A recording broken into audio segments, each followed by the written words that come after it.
Bienvenue à cette grande édition d'actualité de ce début de semaine, mesdames et messieurs. Merci à vous de nous rejoindre. Le rêve est permis et il n'est pas interdit de l'exprimer. Et les danseurs, eux, s'adonnent à cœur joie à faire connaître leur rêve au travers de la danse dans un spectacle dénommé « Qui n'a jamais désiré ?» Expression gestuelle, silencieux mais expressif, à suivre dans ce journal. Et nous sommes à quelques semaines de la rentrée scolaire et le gouvernement congolais tient à concrétiser le vaste projet d'inscrire tous les enfants en âge scolaire à l'école. Et ce lundi, le projet pour la ville de Kinshasa a été lancé, projet visant à inscrire 40 772 élèves. L'actualité en santé, le virus Ebola est déclaré en République démocratique du Congo et les premiers cas ont été détectés à Boendé dans la province de l'Équateur. Le gouvernement congolais passe à la défensive. Tout est mis en marche par les autorités pour retarder la chaîne de transmission. Nouvelle session d'actualité, merci à vous de nous rejoindre. Je vous le disais, c'est un thermomètre laser destiné à la détection du virus de la fièvre hémorragique Ebola que le gouvernement central vient de remettre au gouverneur de la province de l'Équateur où la maladie a été déclarée dans la contrée. Reportage. Après les examens des échantillons, les résultats démontrent que cette épidémie est indépendante à celle qui sévit à l'ouest de l'Afrique, mais les mesures sont prises afin d'arrêter la contamination des autres pays africains, mais surtout la propagation de l'épidémie en interne. L'épidémie que nous avons, elle est indépendante de l'épidémie qui sévit actuellement en Afrique de l'Ouest. C'est probablement le chasseur qui a amené son singe de la brousse et qui l'a amené chez lui à la maison. Et la littérature nous explique encore que le chasseur est moins exposé que sa femme. Pourquoi? Parce que quand il tue l'animal, il prend l'animal tout entier, il l'amène à la maison. C'est la femme qui prend le couteau et c'est la femme qui dépièce l'animal. Ce qui fait que la femme est plus exposée. Et dans le cas d'espèce, Madame Bobois a été contaminée immédiatement quand elle a fait des manipulations de cette viande. Et c'est elle qui a contaminé son mari. Son mari est encore malade aujourd'hui. Comme vous le savez, l'épidémie, le réservoir, c'est l'animal qui est dans la forêt. Ça peut être le singe, ça peut être l'antilope, ça peut être les chauves-souris frugivores. Mais à tout moment, suite à des phénomènes que l'homme ne sait pas expliquer, il peut y avoir un contact entre l'homme et l'animal et ça se transmet à ce moment-là à l'homme. Parmi les mesures prises afin de contenir cette épidémie, on note l'interdiction de la chasse sur l'ensemble de la province de l'Équateur. Tous les bateaux qui circulent à l'Équateur, tous les avions qui doivent partir de l'Équateur, tous les véhicules qui partiront de Boendé vers les autres axes de la province, qu'on puisse procéder au contrôle de personnes qui doivent se déplacer. Cela pour protéger les autres villes de l'Équateur, pour protéger la ville de Mbandaka, pour protéger les autres provinces de la République, mais également la ville-province de Kinshasa contre l'extension de cette épidémie interne vers les autres cités de la République. C'est donc à ce titre que nous sommes réunis ce jour pour donner au gouverneur intérimaire de la province de l'Équateur les thermomètres laser qui vont permettre de faire ce travail. Les services qui vont travailler aux côtés du gouverneur pour contact va être appuyé par les services du ministère de l'Intérieur. Il y a de quoi redouter la sous-alimentation à l'Équateur sans la chasse, principal moyen de survie. Il faut alors de l'aide humanitaire. Rappelons que le trafic entre l'Équateur et Kinshasa, pour ne citer que ça, s'effectuait jusqu'ici sans inquiétude par le fleuve Congo avec des barges surabondées. Voilà une épidémie qui refait surface, il faudra le dire, en République démocratique du Congo et l'expertise en la matière, et il faudra le dire, congolaise et tous les acteurs sont impliqués dans le dossier. Le gouvernement congolais riposte contre la maladie à virus Ebola. Aussitôt déclaré dans la province de l'Équateur, les autorités ont mis sur pied un plan de contingence interne. Le coût global est estimé à 4 500 000 $ américains. L'objectif est entre autres de lutter contre la propagation de cette maladie dont on reconnaît le caractère multidimensionnel et multisectoriel. L'implication des autorités administratives dans la surveillance des populations s'avère nécessaire. Le gouvernement a remis 25 thermomètres laser au gouverneur de l'Équateur pour détecter la température à distance. La cérémonie s'est déroulée au ministère de l'Intérieur en présence de tous les acteurs impliqués dans la lutte contre l'Ebola. Voici les thermomètres laser. En fait, il a l'avantage de prendre la température à distance sans pouvoir toucher la personne. C'est dans le cadre aussi de la protection de tout le personnel qui va intervenir dans l'épidémie. Donc on n'est pas obligé d'aller toucher quelqu'un pour vérifier s'il a la fièvre. On ne sait pas acheter les thermomètres à usage personnel de peur que les gens les utilisent à 2-3 personnes et qu'on puisse nous-mêmes contaminer. La vitesse de la propagation de l'Ebola avec les mouvements migratoires non contrôlés et les conséquences fâcheuses de la maladie en appellent à l'implication de la communauté internationale. Le défi que nous aurons sur les lieux, c'est d'abord un défi logistique. Voilà pourquoi nous avons dit dans notre déclaration que nous restons ouverts à la contribution de la communauté tant nationale qu'internationale. Un défi logistique, parce que le secteur de Djera est un secteur qui est excentré. Nous serons obligés de placer un campement au niveau du secteur de Djera. Ça demande énormément de fonds, au-delà du fait qu'on doit placer les centres de traitement de Ebola. Tout compte fait, les dispositions sécuritaires et sanitaires doivent être bien observées pour stopper, comme les fois précédentes, la propagation de l'Ebola en République démocratique du Congo. Chacun à son niveau doit être attentif. Et direction à présent l'Équateur où nous avons en ligne notre correspondant dans la région. Pamafi Otenga, l'alerte est donnée et la population de la contrée est appelée à plus de vigilance. Les autorités de la province viennent donc d'interdire toute activité de chasse.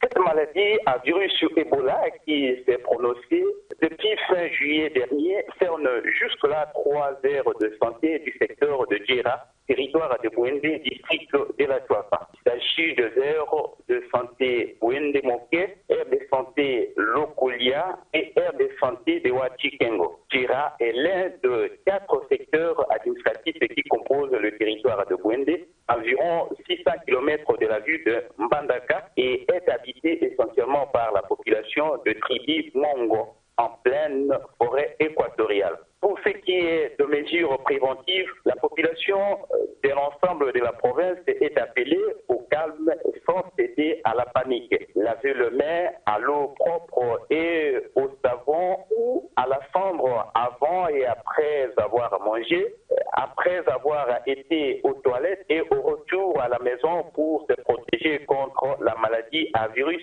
Ebola. Signaler aux agents de santé tout cas suspect d'Ebola, ne pas toucher ni manger la viande d'animaux trouvés morts, éviter tout contact avec le sang, la salive, les urines, les selles, les vomissures, la sueur d'un malade d'Ebola. La chasse est interdite jusqu'à nouvel ordre sur toute l'étendue du district de la Tuapa et le secteur de Djera mis en quarantaine du reste du territoire de Bouende, d'où toute entrée et sortie strictement contrôlée et surveillée.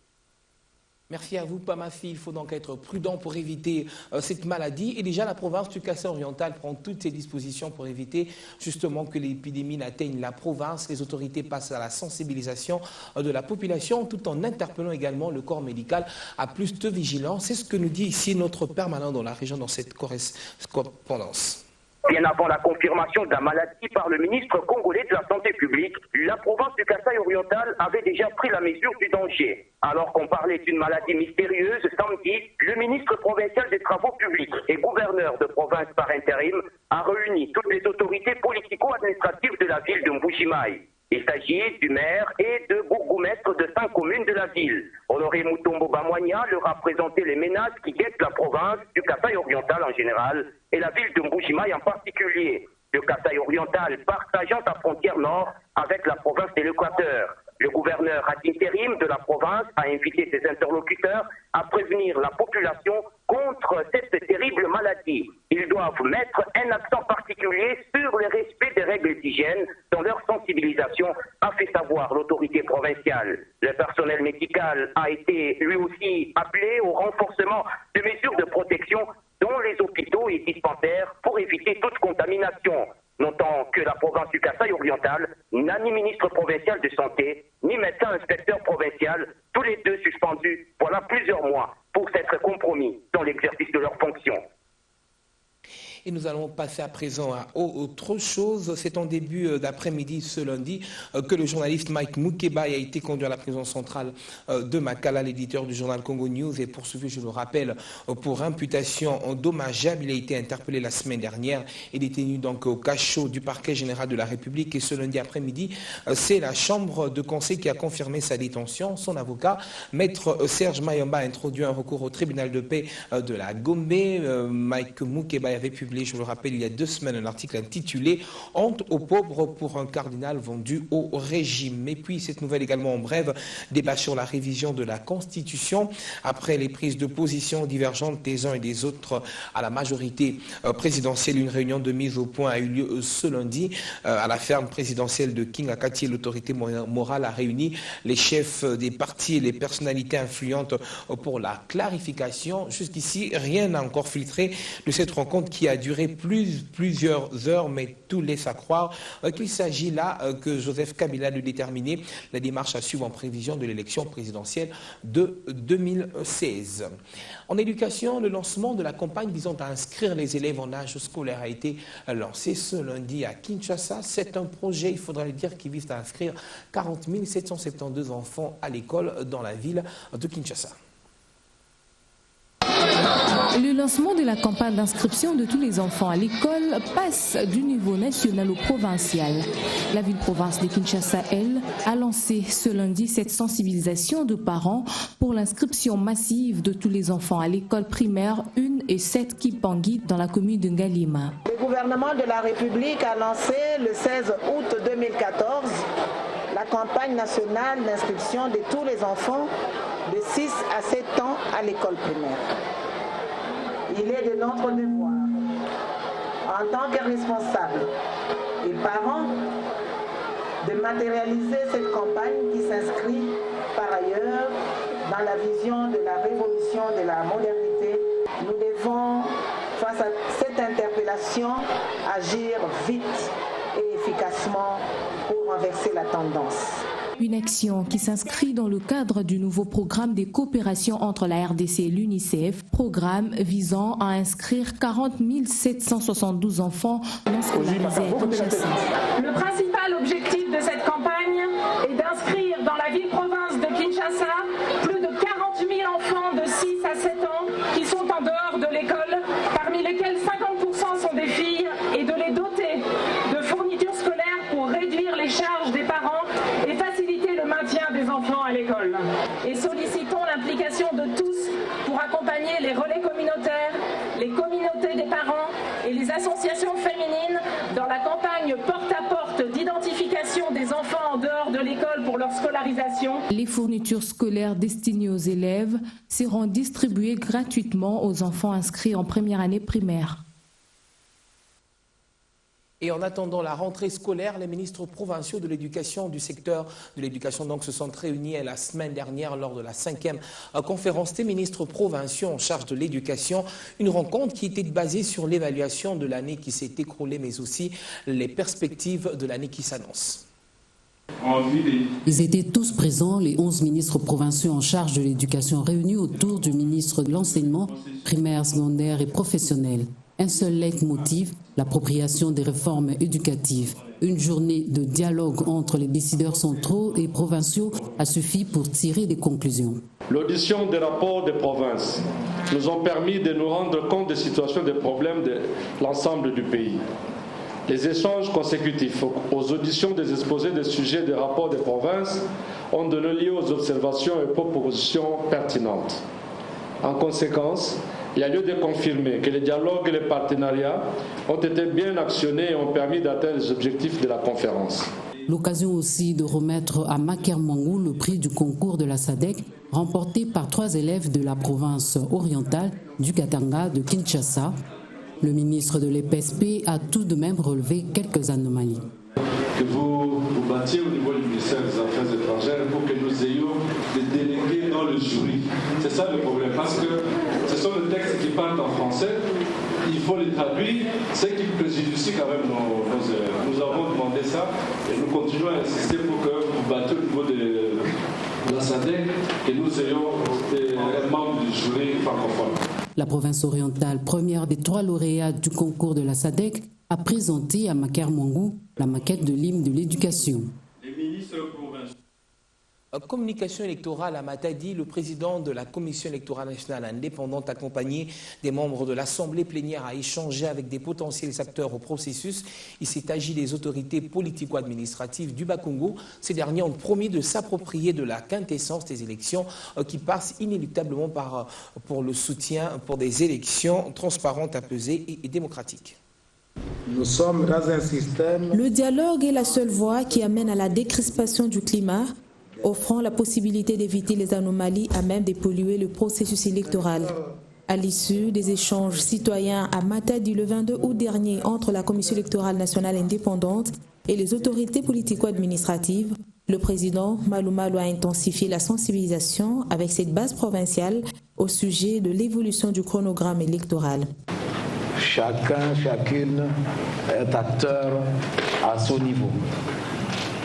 Il est donc important que toutes les parties prenantes au processus électoral soient bien informées. C'est donc un devoir de la CENI de pouvoir informer convenablement toutes les parties prenantes au processus électoral. Mais il est important aussi d'échanger pour pouvoir justement recueillir les différentes propositions constructives du processus. Pour le vice-gouverneur et le président de l'Assemblée provinciale du Bas-Congo, les ambitions bouillonnent tandis que les rumeurs les plus fantaisistes prêtent au doute, d'où la maximisation des échanges qui permettra de s'informer, de se former et aussi s'engager au processus électoral. Les élections nécessitent ces échanges pour permettre à chacun de jouer son rôle correctement selon les règles établies.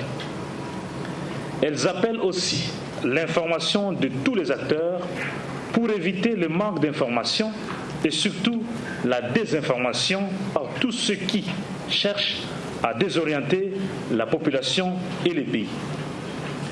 La province du Bas-Congo s'engage à poursuivre cet effort de communication et d'éducation pour que ce cycle électoral se déroule correctement en garantissant des élections libres, transparentes et régulières dans un climat apaisé.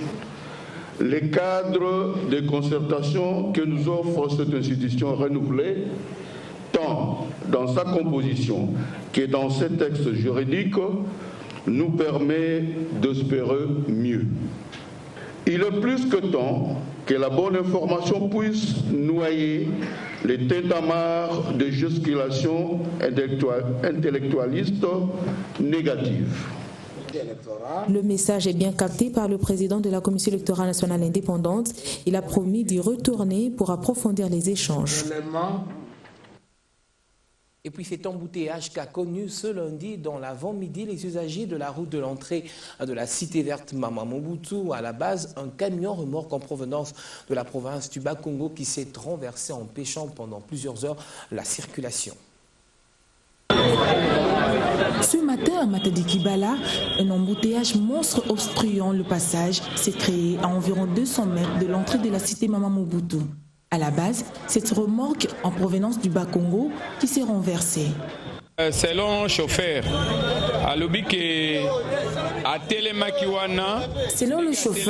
il était stationné après son retour de Matadi, au-delà de 5 heures du matin, leur limite d'entrée à Kinshasa.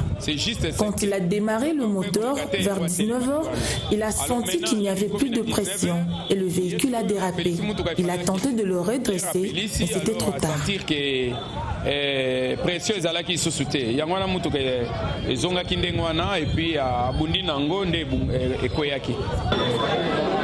Devant cette situation, ce sont des motocyclistes qui font l'affaire. Ils sont plus sollicités, une occasion pour eux de renflouer leurs poches. Suite à cet accident, la population réalise la valeur de la moto. En ce moment, certaines personnes nous sollicitent pour aller plus facilement et plus rapidement à leur travail. Il faut le dire, la situation a perturbé les vendeuses et habitants de ce coin. Nous sommes bloqués. Nous ne savons ni aller acheter ni vendre, car il n'y a pas de trafic. Nous ne savons si nos enfants et nous allons manger ou pas. Depuis hier, entre 18h et 18h30, c'est l'heure de temps-là. Normalement, dans des milieux organisés, le PCR ici devait atteindre le propriétaire de la société ici pour qu'on puisse faire toute la nuit et évacuer cette histoire ici. Vous comprenez que ça, c'est la voie qui nourrit Kinshasa. On ne peut pas trouver les gens même 3h, 4h, 5h jusqu'à 7h ici. Ça, c'est blagué. Solidarité oblige, un autre camion remorque est venu à la rescousse en déchargeant d'abord celui en panne pour prendre sa charge, puis à l'évacuant. Rares sont des fois où pareille situation est vite décomptée dans les 24 heures, quand bien même que la population souhaiterait plus de rapidité à la longue.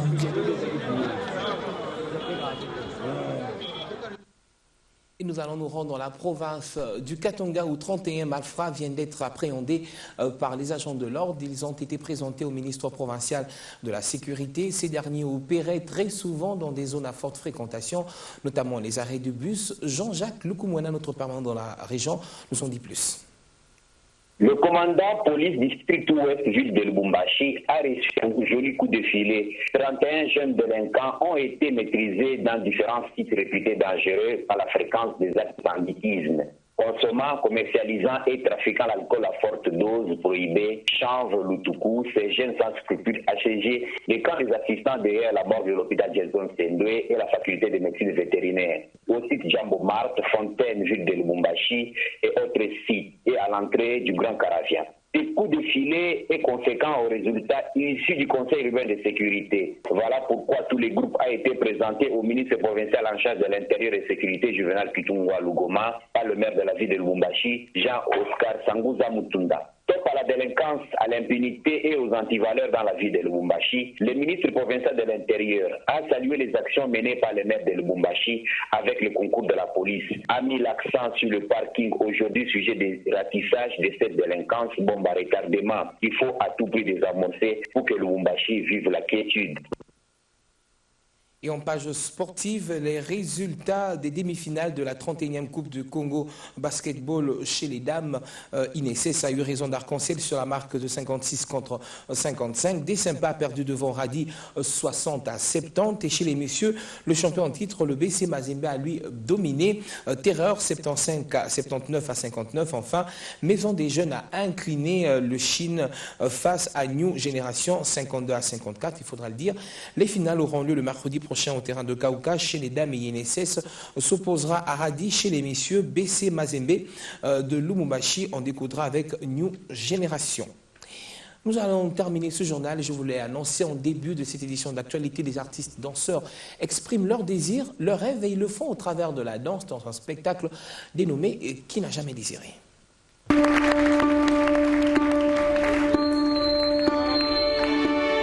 Expression faciale, l'on sent ici un regard exprimant un désir, celui de pouvoir transformer le monde. Ici, dans ce spectacle dénommé « Qui n'a jamais désiré », les artistes expriment par le gestuel du corps le désir de l'âme.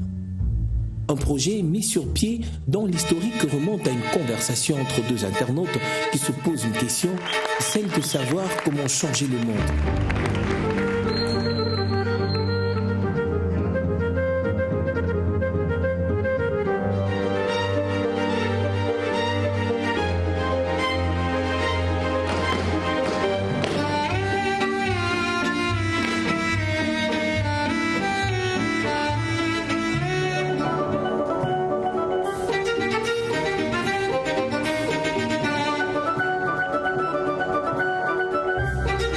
Son prison et mieux vivre son futur. Le projet, pourquoi il est travaillé ici à Kinshasa, c'est parce que tout simplement, j'ai eu une conversation avec un jeune sur les réseaux sociaux Facebook qui me posait la question que là où moi j'étais, c'était bien parce que j'étais en Europe. C'était une question de savoir pourquoi lui se disait qu'ici, qu'il n'était pas bien. Et je continue à me poser des questions de comment je peux inventer un présent ici à Kinshasa. Et d'où qu'il n'a jamais désiré. Languissant de paix, de bonheur, les artistes n'ont trouvé d'autres moyens de s'exprimer. Mais ce désir n'est pas que le leur. Aussi estime-t-il celui de toute une population. Qui n'a jamais désiré n'est pas une thématique pour moi seulement, mais il était question d'un processus du travail. Alors dans ce processus du travail, à un moment nous sommes allés dans la ville, nous sommes allés dans des rues de Kinshasa, nous avons vu comment est-ce que ça vit. Et quelquefois, on revient qu'à ça. Mais qu'est-ce qui se passe en fait? Voilà ici un moyen silencieux, criant, gestuel pour exprimer un désir. Chacun à sa manière pouvant le faire, et ces danseurs ont eux choisi leur moyen, la danse.